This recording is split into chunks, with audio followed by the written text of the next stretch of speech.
Šiandien aptarsime ypatingą žinduolių elgesį auginant savo jauniklius. Taip pat susipažinsime su žinduolių namų statymo įvairove. Žinduolių rūpinimasis jaunikliais prasideda tada, kai jie yra pagimdomi ir pradedami maitinti pienu. Atjunkimo ir jauniklių atskirimo nuo tėvų laikas priklauso nuo lytinės brandos ir rūšies gyvenimo trukmės. Graužikai, gyvenantis kelis metus, gali subręsti per 1–2 mėnesius, o primatai, gyvenantis apie 50 metų, subręsta 10 metų ar vėliau. Daugumai šuninių ir galvijų reikia maždaug metų, kad subręstų. Jie gyvena apie 15 metų. O drambliams reikia 14–15 metų subrendimui, kadangi jie gyvena apie 70 metų. Žmonės gali gyventi iki 100 metų ir mūsų gyvenimo ciklas susideda iš 8 pagrindinių etapų. Pirmasis yra zigota, kuri formuojasi kiaušintakyje. Gimdoje praeinami 3 etapai – gemalo, vėliau embriono ir vaisiaus. Kiti etapai būna jau po gimimo – kūdikis, vaikas, paauglys ir suaugęs, jaunas ir vyresnio amžiaus žmonės. Nors žmogus lytiškai subręsta per 10–15 metų, skirtingai nei kiti gyvūnai, dažniausiai jie dar nėra pasiruošę auginti vaikų. Mokslininkai išsiaiškino, kad žmogaus smegenys vystosi iki 25 metų ir dažnai žmonės net ilgiau užtrunka, kad pastatytų namus, rastų darbą ir sukurtų šeimą. Gamtoje patelės nėštumo metu randa vietą, kur įrengia guolį, kad galėtų atsivesti ir paslėpti savo jauniklius. Guoliai paprastai yra rausimi po žeme arba paruošti gyvūno taip, kad sukurtų slaptą prieglobstį. Juodoji meška žiemai susiranda irštą po žagarais, išvirtusio medžio šaknimis ar olose. Ten atsiveda jauniklius ir apsaugo juos nuo šalčio. Lūšis įsirengia kelis guolius. Vieną jauniklio atsivedimui, kitą jauniklių slėpimui, pavyzdžiui, tarp išvirtusio medžio šaknų. Smulkesni gyvūnai, tokie kaip žebenkštis ir šermuonėliai, įsirengia slėptuves medžių drevėse, graužikų urveliuose, išpuvusiuose kelmuose ar po šakų krūvomis. Voverėms būdingi 2 tipų lizdai medžiuose – drevėse, netinkiluose arba lizdai iš lapų. Lapų lizdai formuojami ant stambių medžių šakų išsišakojimo. Voverės mėgsta užimti medžių dreves, kurias prieš tai būna pasidarę geniai. Ežiai įsirengia guolius krūmynuose, įdubimuose paukšto žole, lapų krūvose, kur gali būti dienos metu ar žiemoti.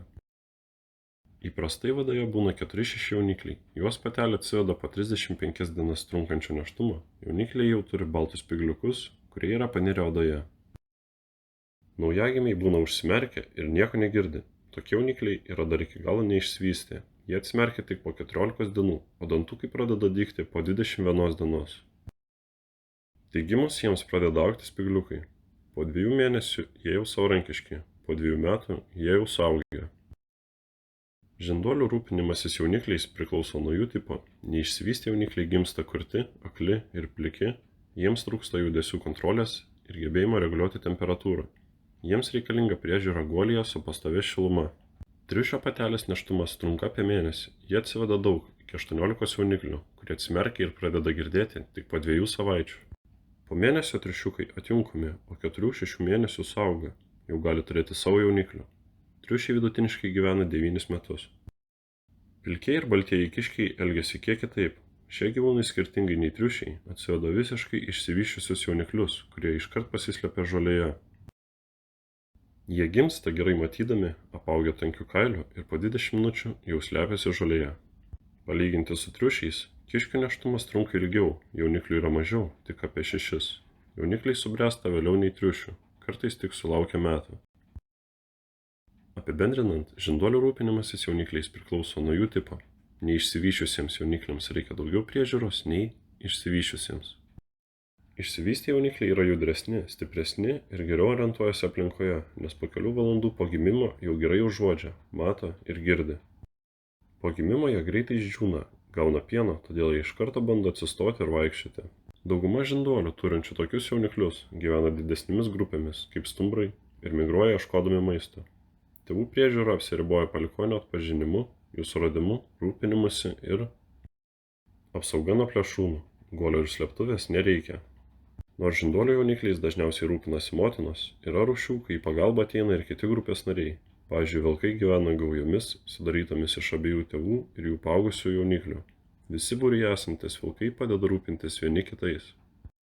Kol vilkiukai yra maži, kiti gaujos nariai motinai atneša maisto, taigi jai nereikia palikti guolio.